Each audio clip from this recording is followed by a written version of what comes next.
The conspiracy theorists were right about the government engineering the sky. They just blamed the wrong substance. Turns out we're accidentally cooking the planet with ice, and the aviation industry's solution was building cleaner engines that somehow make it worse, which is humanity's most expensive facepalm. The Schmidt-Appelman criterion requires temperatures below minus 40 degrees Fahrenheit and high relative humidity with respect to ice. It's not complicated physics. It's ice. Ice melts. We figured this out before we invented the microwave. But by the late 1990s, internet forums were filled with documentation. Observers reporting trails that didn't vanish, trails persisting for hours, spreading into milky white haze, people photographing crosshatch patterns that expanded into artificial cloud cover.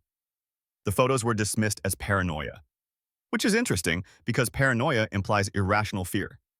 But if the fear is the military published a weather modification manual and now the weather looks modified, the only irrational part is trusting them to publish the manual and not use it.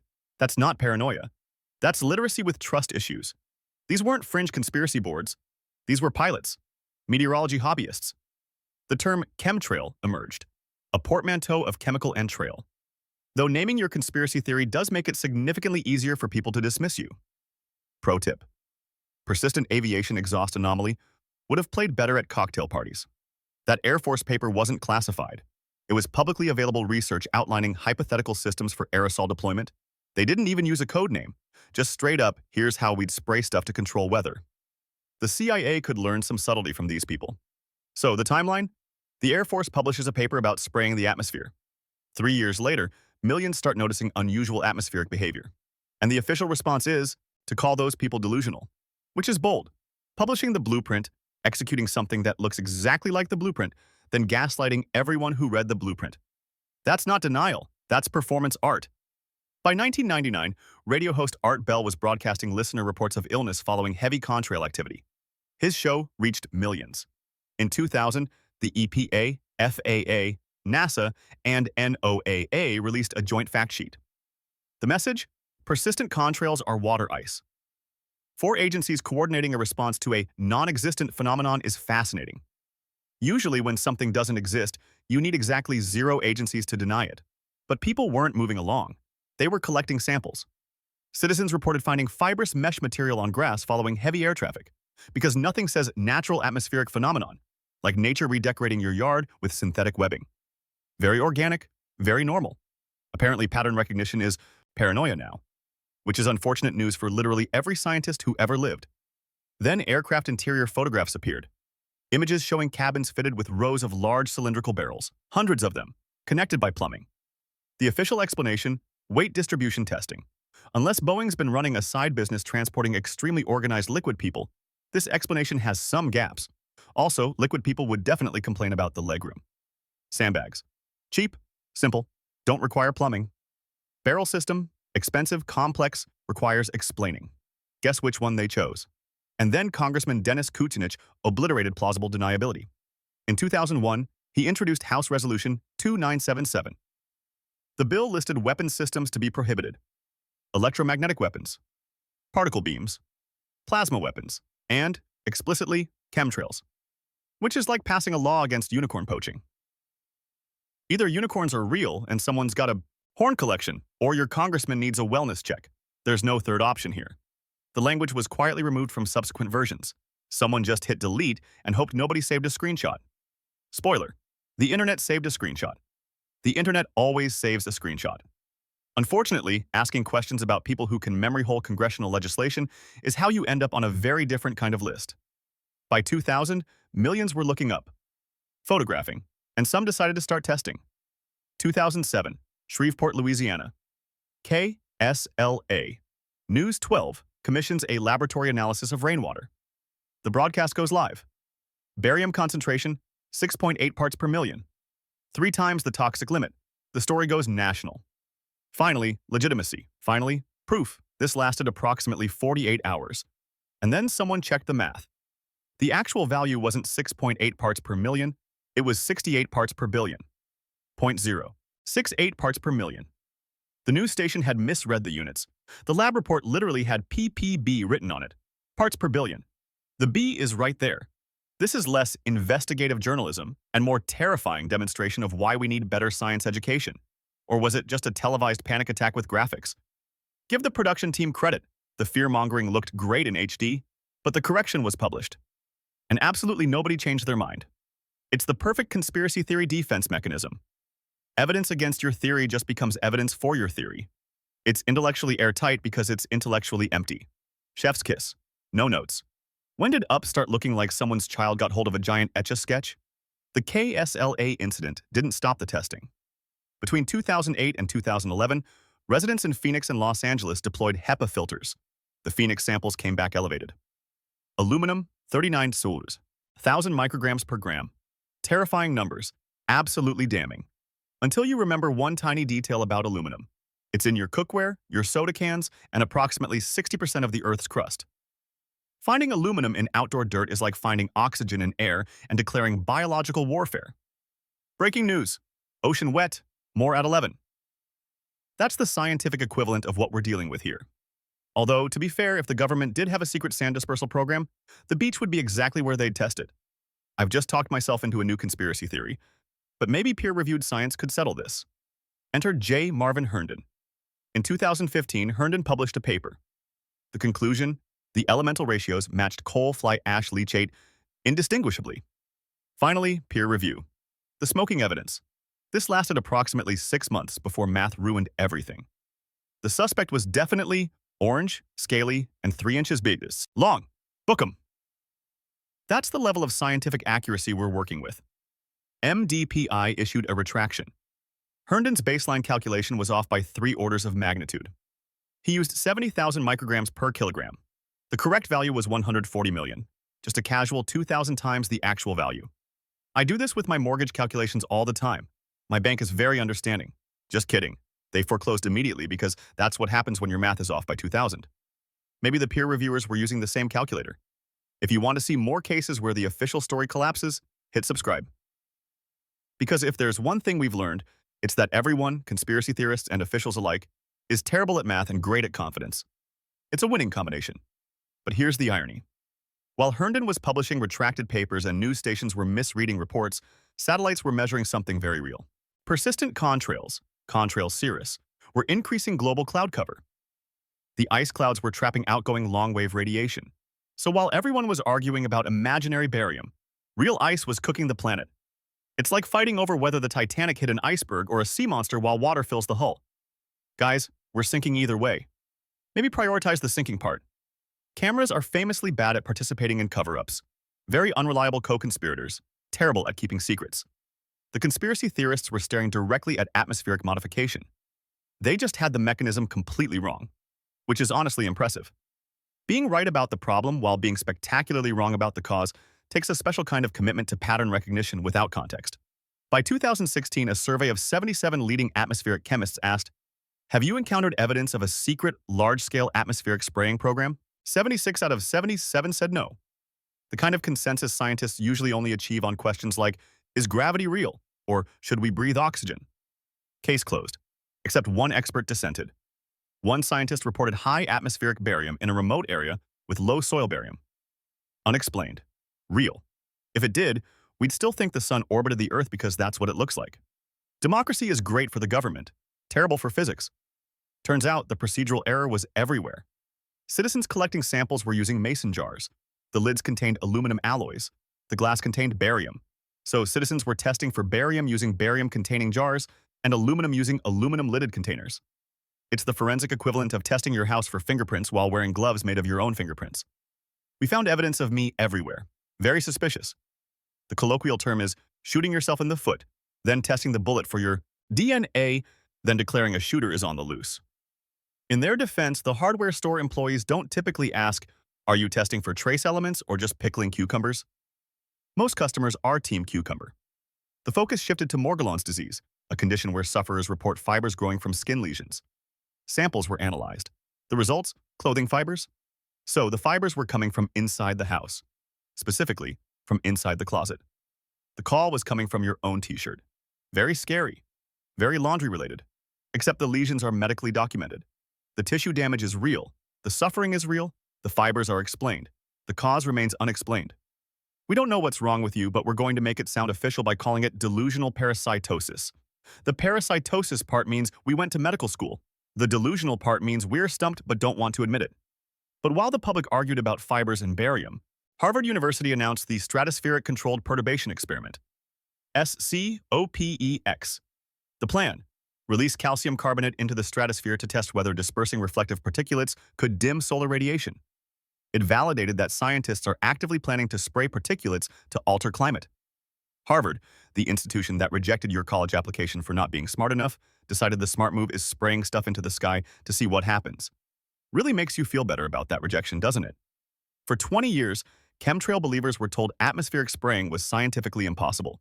Then Harvard says, we'd like to spray the stratosphere to dim the sun. The conspiracy theorists were wrong about the chemical, wrong about the motive, wrong about the timeline, but accidentally correct about the general concept. Partial credit? Maybe? Protests erupted in Sweden. The Sami Council demanded cancellation. The project was scrapped. Turns out people are uncomfortable with let's spray stuff and see what happens as a planetary management strategy. It's almost like they remember how well that worked with DDT, CFCs, and leaded gasoline. Spoiler, it did not work well. And here's the part that should terrify you. While everyone was looking up worried about barium, children living near airports were breathing lead. Measurable, quantifiable, verified lead poisoning. The actual poison was right there, at ground level, documented, boring. So obviously everyone ignored it. Human priorities are a beautiful disaster. Piston engine aircraft emit approximately 500,000 pounds of lead into the environment every year, 500,000 pounds, annually, of a known neurotoxin. But please continue worrying about the barium that turned out to be from your mason jar lid. Priorities. Researchers at Santa Clara University analyzed 17,000 blood samples from children near Reed Hillview Airport. Children, downwind within half a mile, had blood lead levels elevated by 0.237 to 0.72 micrograms per deciliter. Wind direction as a predictor of lead poisoning. It's literally poison goes where wind blows. Even a weather vane could figure this out. But regulatory agencies? Apparently not. If you live near a small airport, your children have lead in their blood. Not might have. Have. And the EPA has known this for decades. The EPA's official position: contrails do not pose health risks. The EPA's simultaneous admission: leaded aviation gasoline is the primary source of airborne lead emissions. So contrails are harmless, but aviation fuel is toxic. Contrails are made by burning aviation fuel. Both statements are official EPA positions. The cognitive dissonance is so powerful it could probably fuel aircraft. It's Orwellian. But like, boring Orwellian. Spreadsheet Orwellian. George Orwell is rolling in his grave but also taking notes. Cigarettes are perfectly safe. It's the smoke that harms you. A totally different thing, not our department. That's the logic we're working with. Then COVID-19 provided the natural experiment nobody wanted. Reed Hillview Airport saw operations drop by 34 to 44%. Blood lead levels dropped significantly. Planes stopped flying, lead poisoning stops happening. It's almost like they're connected. Wild. Someone should study this. Oh wait, someone did. In 2020. 24 years too late, but better late than literally never. Or someone looked, saw the liability, calculated the lawsuit costs, and decided ignorance was cheaper. Then it's just negligence with documentation. Drop your theory in the comments. Does the official explanation fit the evidence? Or does it fit better in the creative writing category? Because I've read mystery novels with more plausible plot holes. Leaded gasoline was banned for automotive use in 1996. The policy worked. Childhood blood lead levels dropped nationwide. Except aviation got a pass, because apparently children near airports have different brains that can handle neurotoxins better. Or more likely because small aircraft owners have lobbyists and children don't. The EPA did not launch a formal endangerment finding for aviation lead until 2022, 26 years after banning it in cars. The gap suggests either the EPA operates on geological timescales or they're being run by tortoises with tenure. Children really need to up their lobbying game. Big kindergarten could be a powerful voting bloc if properly mobilized, but there was a second poison nobody was measuring. University of Washington researchers identified elevated ultrafine particles downwind of Seattle-Tacoma Airport. The particles measured below 0.1 micrometer, small enough to penetrate lung tissue and reach the brain. Tiny poison particles. Invisible poison particles. It's like the poison chose stealth mode. In the character creation screen, very considerate of it to optimize for regulatory avoidance. Standard monitoring measures, PM 2.5, but ultrafine particles from jet engines are PM 0.1, 3 orders of magnitude smaller. So the regulations measure the wrong thing, declare victory, and go home. It's like testing for dinosaurs and concluding your backyard is safe because you found no T-Rex. Technically accurate, functionally useless if the problem is mice. The EPA stumbled backwards into Schrodinger's pollution. If you don't measure it, it both exists and doesn't exist until someone opens the lawsuit. For decades, aircraft engine pollution was absent from monitoring data. Not because it didn't exist, because the equipment wasn't designed to detect it. They built the test to pass the test. It's academic dishonesty, but with more federal funding, which honestly is just regular academic dishonesty with better lawyers. The conspiracy theorists were right about one thing. The government was lying. They just had the poison wrong. The chemtrail people spent 20 years looking up when they should have been looking at the kid next door's report card declining in real time. The real conspiracy was boring, documented, measurable, preventable. But it's boring, so nobody cared. But the original question remains, why do contrails persist longer now? Modern high-bypass turbofan engines operate more efficiently. Efficiency means cooler exhaust. Cooler exhaust encounters the threshold for ice crystal formation more readily. So conspiracy theorists spent 20 years screaming about chemical spraying, and it turns out they were just noticing thermodynamics. They were chemically illiterate, but observationally correct. The sky does look different. They just blamed chemicals instead of temperature differentials. Close enough for conspiracy work. Though barium dispenser would be an excellent band name. Someone trademarked that before the aviation industry does it, ironically. Additionally, commercial aircraft now cruise at higher altitudes, 35 to 40,000 feet. At those altitudes, temperatures are colder and relative humidity is higher. The physics explains it perfectly, which makes you wonder, if this was always explainable, why did the official response spend 20 years calling people crazy? Have you considered it's just colder at altitude now? Would have been a 10-second explanation. Instead, we got 2 decades of "you're delusional." Really makes you question the communication strategy. Or intelligence. Possibly both. But then Tennessee did something nobody expected. In March 2024, the Tennessee State Senate passed a bill effectively banning geoengineering. Tennessee looked at the climate crisis and said, "We'll take our chances with catastrophe. Thanks."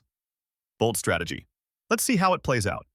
It's like banning firefighters because you're worried about water damage while your house is actively burning. Because here's the uncomfortable truth. Persistent contrails are geoengineering. Just accidental.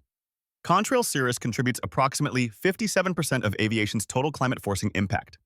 More than carbon dioxide emissions. We are creating ice clouds that trap heat. We're accidentally cooking the planet with frozen water. Future civilizations will read about this and assume it's satire. Every time you look up and see a persistent contrail, you're watching the planet warm. Not from chemicals, from ice. Ice, frozen water, the thing we put in drinks. That's what's warming the planet.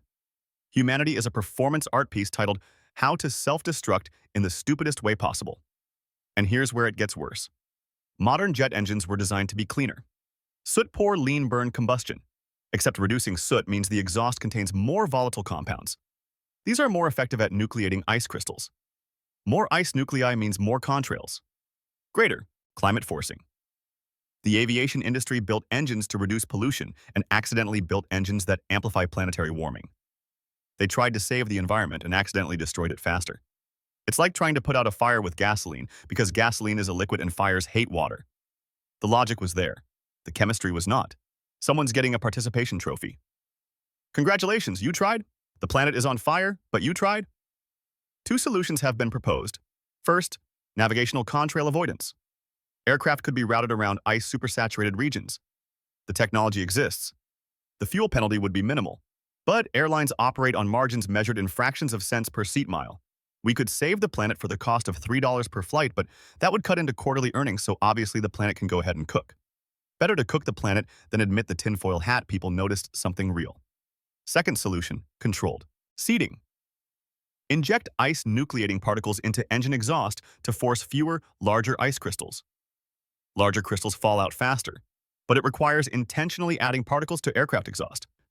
It requires doing exactly what chemtrail theorists accused the government of doing, except this time on purpose. We weren't spraying before, but we're going to start now to fix the damage from when we weren't spraying, but it looked like we were spraying. I want to be in the PR meeting where someone has to explain that. I want to see the Q&A session. Turns out we all are, just by flying. Congratulations, you're part of a global geoengineering program. You didn't consent. But your spring break flight to Cancun contributed to planetary-scale atmospheric modification. How does that make you feel? Don't answer that. Here's the question nobody's asking. If we're accidentally geoengineering right now, and the proposed solution is intentional geoengineering, when does the accident become policy? Because once you start deliberately modifying the atmosphere, Every weather event becomes a lawsuit. Your Honor, I blame the chemtrails. Those are legal government chemtrails. I still blame them. That's the future we're building. Aviation traffic is projected to increase by a factor of 3.8 by 2050, so the sky will look like garbage and also cook us. Aesthetic and functional failure simultaneously. The public remains fixated on visual chemtrails. Barium. Aluminum. Meanwhile, proven lead avgas toxicity continues. Verified climate warming from contrail cirrus accelerates. Everyone's arguing about the fake poison while breathing the real poison and getting cooked by ice clouds. It's like watching someone rearrange deck chairs on the Titanic, but the chairs are imaginary, and the iceberg is made of frozen water from airplane exhaust. The sky is being engineered. Not by shadowy programs, by accident, by efficiency improvements that backfired, by regulatory agencies that measured the problem and delayed action, by all of us every time we board a flight. We're all complicit. Every vacation, every business trip. We're all geoengineers now. It's very democratic, very inclusive, very apocalyptic. The conspiracy was real, just not the one anyone was looking for. The cover-up wasn't about hiding chemtrails. It was about hiding lead poisoning, ultrafine particle exposure, and the reality that contrails are cooking the planet. The real conspiracy was incompetence with a budget. The real cover-up was regulatory capture with PowerPoint presentations. Boring, documented, preventable. But nobody made a YouTube video about it, so it might as well not exist. When Tennessee bans geoengineering while Harvard proposes it, when the EPA admits aviation lead is poisoning children but waits 26 years to regulate it, when cleaner engines make the climate worse, nobody in power knows how to fix this without admitting they broke it. And admission implies responsibility, and responsibility implies lawsuits. So we'll just keep pretending everything's fine until the planet makes it impossible. Current ETA, 27 years. Mark your calendars. If this investigation disturbed your reality, share it. Let's make people uncomfortable together. Misery loves company, and so does existential dread. Tag a friend. Ruin their day. It's what the algorithm wants. You just have to look up and ask, if this is normal, why does it look so wrong? And if the government says it's harmless, why did children's blood lead levels drop the moment planes stopped flying? Funny how harmless things stop being harmful the moment they stop happening. Really makes you think. Or it should. Most people won't. But you might. Congratulations on having a functioning pattern recognition system.